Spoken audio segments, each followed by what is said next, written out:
짠! 네, 2편 시작하겠습니다. 2편에서는 그래도 자기소개를 직접 해주시면 좋을 것 같아요. 네. 안녕하세요. 하이투자증권에서 2차전지 섹터 담당하고 있는 정원석입니다. 네. 2편에서는 좀 세부적으로 들어가서 종목 얘기가 될 것 같아요. 네. 작년 올해 2년 동안 양극재 업체들의 주가가 제일 좋았거든요.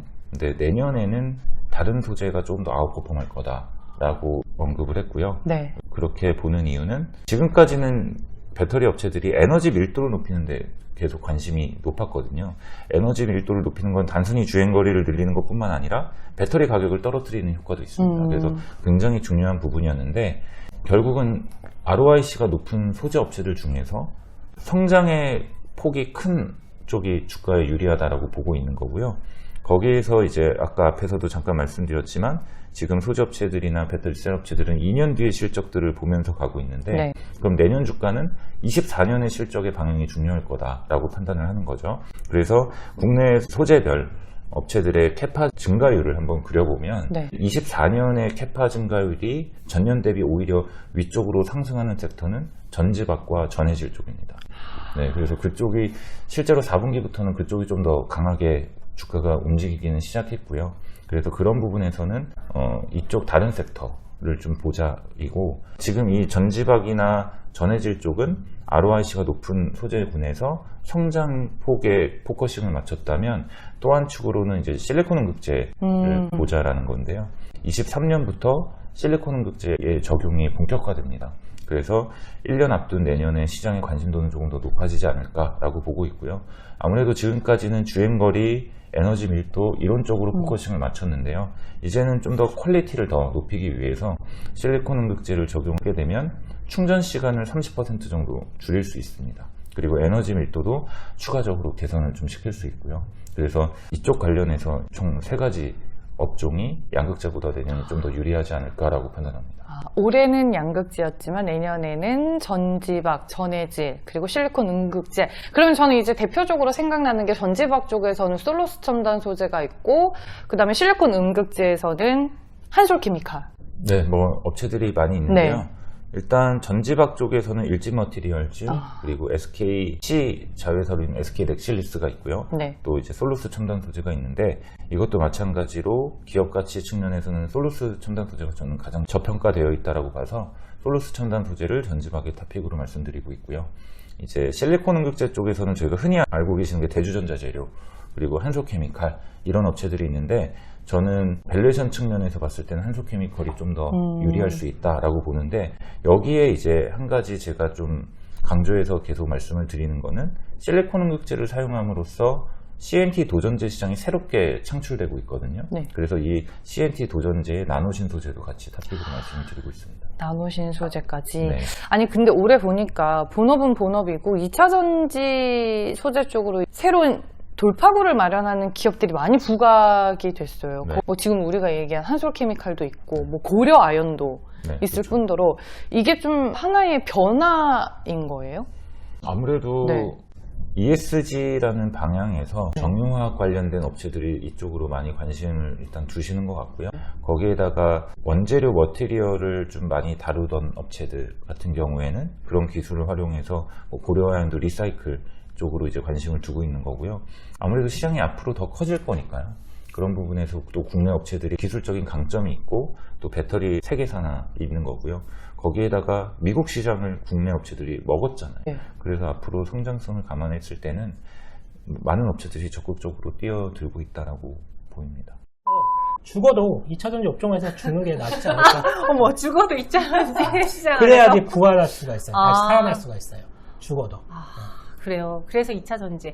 그래도 옥석 가려야 되잖아요, 우리가. 그렇죠. 제가 앞서 일부 시간에 옥석 가리기가 반드시 필요한 업종이라고 말씀을 드렸잖아요. 네. 그래서 제가 몇 가지 종목을 준비를 해봤는데 저는 이제 쓰리동 쓰리동을 한번 준비를 해봤습니다. 첫 번째는 이제 첫 번째 동 DI동이에요. 아니 사실 DI 동의를 많이 들었는데 저는 이름이 마음에 안 들더라고요. 왜요? 나만 너무 그래? 좋은데 나는. 저는 옛날에 DI 동일을 들었는데 DI 동일? 뭐 하는 회사지? 뭔가 감도 안 오고. 그럴 수도 있어요. 왜냐면 업력이 굉장히 오래된 회사고 네. 그렇기 때문에 조금 올드한 느낌이 있을 수는 있어요. 이 회사가 방직 회사이기 때문에 동일방직, 동일방직이라는 회사였어요. 그게 이제 DI 동일로 사명이 바뀐 건데요. DI 동일 같은 경우에는 지금 원래 방직 회사라고 말씀드렸잖아요. 그렇기 때문에 면화 가격이랑 매출이 상당히 연동이 많이 돼요. 근데 지금 최근에 면화 가격이 11년에 최고치까지 올라갔다는 아마 기사가 계속 나오고 있을 거예요. 네. 면화라는 게 목화솜을 얘기하거든요. 이 목화솜을 가지고 와서 실을 만듭니다. 이 실을 만드는 게 방직회사들인데 이 실을 만들 때 목화 가격이 올랐잖아요. 그러면 이 실 가격도 같이 올라요. 같이 올라가서 이걸 의류업체들한테 전가를 시킵니다. 그러면서 매출이 증가하는데 실 가격이 이게 면사라고 하거든요. 이 면사 가격이 올 연초만 하더라도 한 $500 정도였는데 엊그저께 가격을 인상한 게 $820. 거의 절반 이상이 올랐네요. 네, 많이 올랐어요. 그렇기 때문에 본업인 방직 부분에서 실적이 굉장히 잘 나온다는 부분, 하는 부분이 있고, 두 번째로는 이 회사의 자회사가 있죠. 동일 알루미늄이라는 회사. 이 동일 알루미늄이 성장성이 굉장히 좋은데, 이 동일 알루미늄은 2차 전지에 쓰이는 알루미늄 박을 생산하는 업체고, 네. 현재 배터리 3사, 그러니까 삼성, SK, LG 이 3사에 다 납품을 하고 있습니다. 다요? 예, 다 납품하고 있고, 국내에서 시장 점유율 1위입니다. 그렇기 때문에 동일 알루미늄에 대한 성장성이 굉장히 커지고 있고 계속 증설이 들어가고 있어요. 증설 사이클이 2025년까지 계속적으로 이어지기 때문에 이 2차 전지와 관련된 매출 비중은 계속 커나갈 수밖에 없다라고 보고 있고, 세 번째 투자 포인트는 이 회사가 방직 회사다 보니까 가지고 있는 부동산이라든지 땅이 많아요. 땅 부자예요. 옛날부터 대대로 부자였구나. 그리고 제가 일부 시간에 인플레이션이 가장 우려가 된다고 말씀드렸잖아요. 네. 인플레이션이 왔을 때 우리 집값 어마어마하게 올랐잖아요. 그죠? 부동산 가격, 땅 가격이 다 올라갈 수밖에 없습니다. 실제로 예를 한번 들어볼게요. 이번에 그 업비트라는 회사 아시죠? 네. 가상화폐 거래하는 그 업비트라는 회사가 강남 삼성동에 건물 하나 샀어요. 한 740평의 건물을 샀는데 그걸 3천억에 샀습니다. 이번에. 5층짜리. 네, 5층짜리. 3천억에 샀어요. 근데 DI 동일 본사가 있는데요. 본사가 바로 건너편에 있거든요. 한 1000평이 넘어가요. 본사가. 삼성동에 똑같이. 그러면 제가 계산을 해봤어요. 1000평이 넘어가고 DI 동일 본사는 10층이거든요. 네. 그러면 계산해보니까 한 4,400억은 넘어갈 것 같더라고요. 본사 4억 가치만. 이거 자기 겁니다. DI 동일 자기 거예요. 그렇다고 하면 지금 DI 동일의 시가총액이 한 8,500억 정도 되는데 그 중에 절반은 그냥 부동산 가격으로. 본사 건물만으로 이제 설명이 되죠. 네. 그냥 영업실적 다 빼고 그 외쪽으로 인천에도 땅이 있고요. 구로 디지털 단지역 바로 옆에도 땅이 있어요. 그렇다고 하면 이 회사 같은 경우에는 부동산 가격만 재평가를 했을 때 아마 1조 원은 넘어갈 겁니다. 시가총액을 뛰어넘을 거예요. 자산 가치를 평가했을 때요. 거기에 앞서 말씀드렸지만 방직 부문의 실적 올라오고 있다고 말씀드렸죠. 거기에 2차 전지 소재인 알루미늄 박에 대한 성장성이 있다고 말씀드렸잖아요. 그렇기 때문에 제가 DI 동일이 가장 좋다라고 여러 번 말씀을 드려요. 1년 전부터 이 DI 동일을 계속 소개해드렸거든요. 근데 그때도 10만 원도 안 했어요, 주가가. 네. 그때도 많은 분들이 물어보셨어요. 지금 가격에서 사도 돼요? 눈 감고 사셔도 됩니다라고 말씀드렸거든요. 그러고 난 다음에 20만 원 넘어갈 때 또 물어보시더라고요. 이렇게 많이 올랐는데 사도 돼요? 사도 됩니다. 지금도 마찬가지예요. 지금 한 40만 원을 찍었다가 지금 한 30만 원, 뭐 32만 원, 뭐 네. 이렇게 조정이 나왔을 텐데 지금도 마찬가지입니다. 앞서 말씀드렸지만 투자 포인트가 여전히 살아있고 이 회사의 시가총액보다 훨씬 더 큰 부동산 가치를 보유하고 있기 때문에 인플레이션이 유지가 되는 한 이 회사의 기업 가치는 계속적으로 올라갈 가능성이 높습니다. 여전히 눈 감고 사셔도 되는 가격이다 라고 좀 말씀을 드리고 있어요. 이게 확실히 가격이 비싸도 그 비싼 값을 하면 우리가 또 살만한 이유가 되잖아요. 근데 DI 동일은 비쌀만 했다. 그리고 더 오를 수 있다. 네. 내가 괜히 무시했네요. 아니, 무시해서 올라간 걸 수도 있어요. 제가 안 사면 올라가거든요. 두 번째 동을 한번 만나볼게요. 3동, 3동 중에 두 번째 동은 뭔가요? 두 번째 동은 동원 시스템즈. 동원 시스템즈. 동원 시스템즈도 앞서 말씀드렸던 DI동이라고 어떻게 보면 비슷한 면이 있는데요. 이 회사 같은 경우에도 최근에 많은 변화를 시도하고 있어요. 지금 원래는 식품 포장지로 매우 안정적인 회사였거든요. 매년 한 800억, 900억씩은 따박따박 돈을 버는 회사입니다. 동원 참치, 그 캔, 네. 그걸 만드는 회사라고 보시면 돼요. 아. 거기서 꼬박꼬박 돈을 버는 회사인데 여기서 식품 포장재 라인 4개 중에 2개를 이미 배터리용으로 바꿨습니다. 라인 자체를. 여기도 마찬가지로 알루미늄 박을 생산하겠다라고 이미 사업을 진출을 해놓은 상태이고요. 국내 셀업체한테 인증을 받고 있고 테스트를 지금 진행 중에 있습니다. 내년부터 매출이 시작이 될 텐데, 그렇다고 하면 동원 시스템즈 역시도 내년부터 증설 사이클에 들어가게 돼요. 그래서 이 부분이 투자 포인트가 하나가 있을 것 같고요. 두 번째는 동원 시스템즈 같은 경우에는 알루미늄 박 사업만 하는 게 아니라 최근에 또 배터리 캔 사업까지도 진출을 했습니다. 그러니까 참치캔, 배터리 캔 네. 비슷해요. 네. 거기도 이제 사업을 진출을 했고, 세 번째 아이템도 지금 지금 준비 중에 있는데, 원래 일본 업체들이 독점했던 배터리 파우치 셀 소재가 있거든요. 그러니까 배터리 파우치 소재가 있는데, 이게 몇 년 전에 일본이 수출 제한을 걸었을 때 국내 배터리 업체들이 벌벌 떨었던 소재가 바로 파우치 소재거든요. 이게 거의 다 일본한테 의존하고 있어요. 지금도 대부분은 일본한테 의존하고 있거든요. 일본의 DMP라든지 휴아덴코 이런 회사들한테 의존하고 있는데, 여기에 지금 진출을 해서 조만간 가시적인 성과가 나올 것 같습니다. 그렇다고 하면 동원 시스템즈 같은 경우에는 알루미늄 박 있죠, 그리고 배터리 캔 있죠, 거기에 파우치 셀 소재 있죠. 이 세 가지 삼박자가 이루어지면서 내년부터 매출이 굉장히 좀 빠르게 2차전지 관련된 매출이 빠르게 증가할 거라고 보고 있는데, 아직 2차전지와 관련된 성장성이라든지 밸류에이션이 전혀 가격에 반영이 안 되어 있어요. 그렇기 때문에 동원 시스템즈 같은 경우에는 정말 제가 볼 때는 그 일본에서 독점하고 있다라는 그 파우치 소재 있잖아요. 그게 정말 된다라고 했을 때 대박이 날 겁니다. 이 회사는. 그러니까 약간 지금까지는 식품 포장 기업으로서 평가를 받고 있다면 평가의 기준이 달라져야 한다는 거네요. 그렇죠. 회사가 완전 바뀌고 있어요, 지금. 4개 라인 중에 2개 바꾼 거면 이제 거의 반을 그쪽으로 이제 바꾼다는 거죠. 결단을 한 거죠. 회사 측에서도 언제까지 우리가 참치캔만 만들 것이냐 라고 하다가 네. 근데 좀 있어 보이긴 해요. 네, 배터리 캔을 한번 만들어 보자. 네. 그래가지고 지금 사업을 대대적으로 좀 전환을 하고 있습니다. 동원 시스템즈 역시도 안정적인 매출 그리고 캐시카우를 꼬박꼬박 깔고 가는 회사이기 때문에 저는 굉장히 중요한 회사고 앞으로 성장성이 굉장히 커질 수 있는 회사다라고 보고 있어요. 여기까지 들어보니까 확실히 과장님이 한결같으시네요. 약간 그 포인트도 어떤 종목들을 좋아하는지 알겠어요. 그죠? 본업에서 실적이 나오고 있고 네. 거기에 2차전지와 관련된 성장성이 붙는 회사들, 그런 회사들 좋아합니다. 고인물 말고 약간 뭔가 변화를 따르는 그런 회사를 좋아하시는데, 그러면 세 번째 동도, 쓰리동도 그런 건가요? 맞습니다. 세 번째 동은 동진 세미캠. 동진 세미캠. 이 회사도 굉장히 좀 변화를 좀 시도를 하고 있고 네. 굉장히 좋은 회사인데, 다만 앞서 말씀드렸던 DI동이라고 동원 시스템즈하고 조금 결이 달라요. 어떻게 다르냐? DI동이라고 동원 시스템즈 같은 경우에는 주 고객사가 국내 배터리 3사입니다.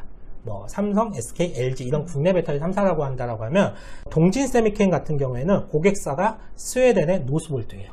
현재 유럽 내에서 노스볼트가 가장 공격적인 투자를 진행 중에 있거든요.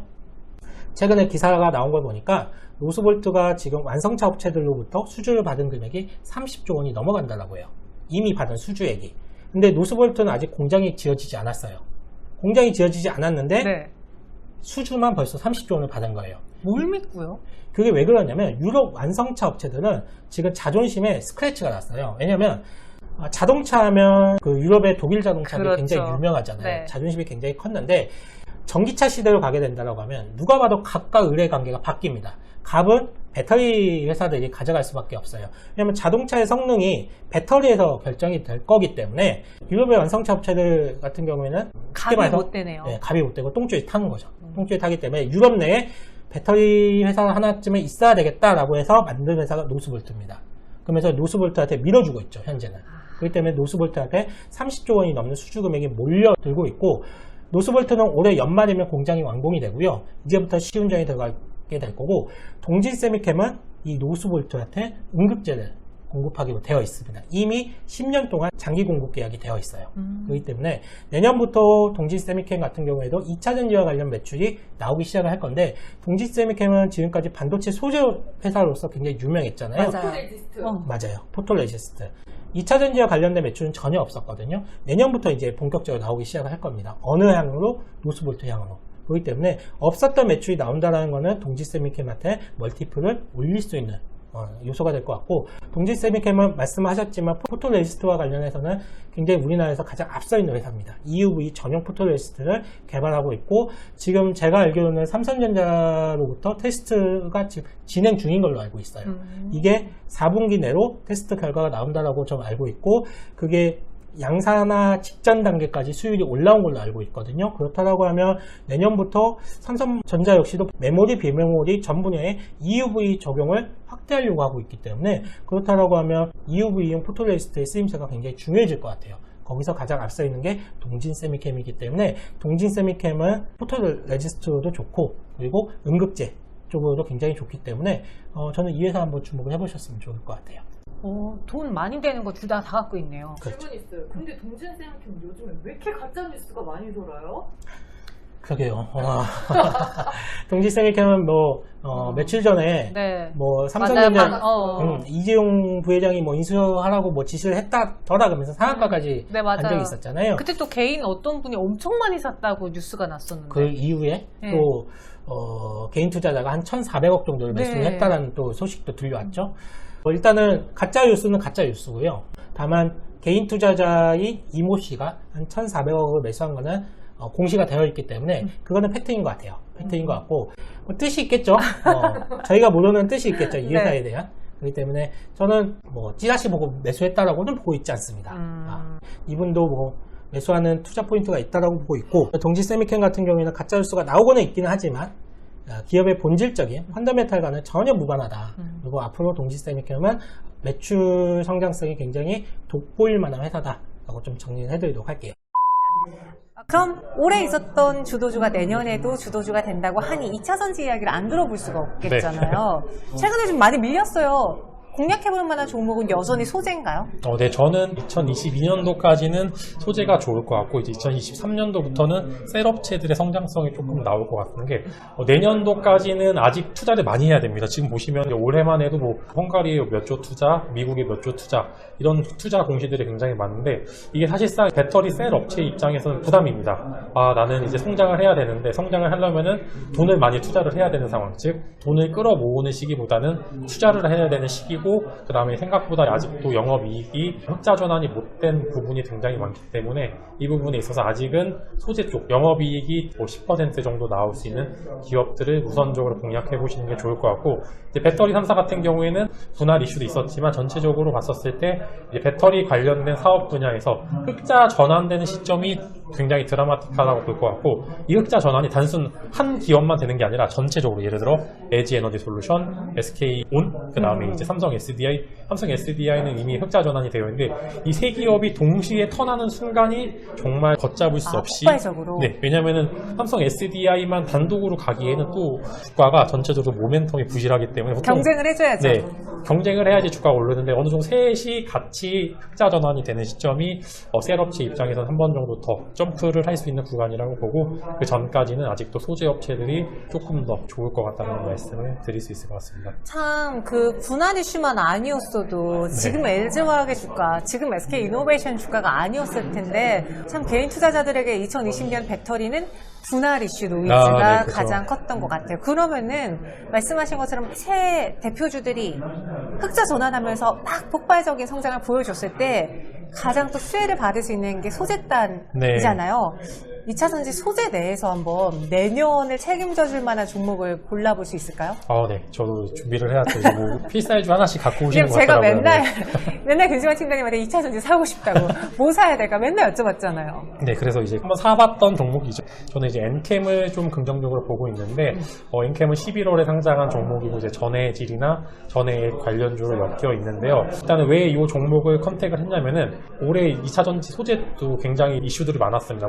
긍정적인 부분도 있었지만 중간에 LFP 배터리 맞아요. 관련된 이슈로, 또 이때는 음극재나 양극재 기업들은 빠지고 수성이나 첨보 같은 전해액이나 전해질 기업들은 상승하는 모습을 보였고, 이제 전고체 배터리 나오면은 또 분리막이 없어도 되니까 분리막 기업인 SKI 테크놀로지는 빠지고 전고체 배터리 사업을 했던 CIS나 이수화학 같은 기업들은 또 오르는, 그 안에서 오르고 떨어지는 섹터가 또 나눠져 있는데, 2차전지 안에서도 이제 전해진이나 전해액 기업 같은 경우에는 LFP 전지든 전고체든 지금 많이 쓰이든 리튬이온 배터리든 어떤 배터리가 와도 다 쓰입니다. 네. 왜냐하면 배터리 안에 성능을 높여줄 수 있는 그런 물질이기 때문에 이게 불스 원샷이잖아요. 제가 보통 불스 원샷이라고 표현을 많이 해요. 그런 효과를 갖고 있기 때문에 어떤 배터리가 와도 다 쓰일 수가 있고요. 지금 배터리가 LFP도 있고 전고체도 있고 리튬이온도 있는데 아마 이거는 선택지일 것 같아요. 무조건 이 배터리를 넣어서 판매를 한다는 게 아니라 고객들이 배터리를 선택을 해서 넣을 수 있는 포트폴리오가 다변화될 수 있다는 그런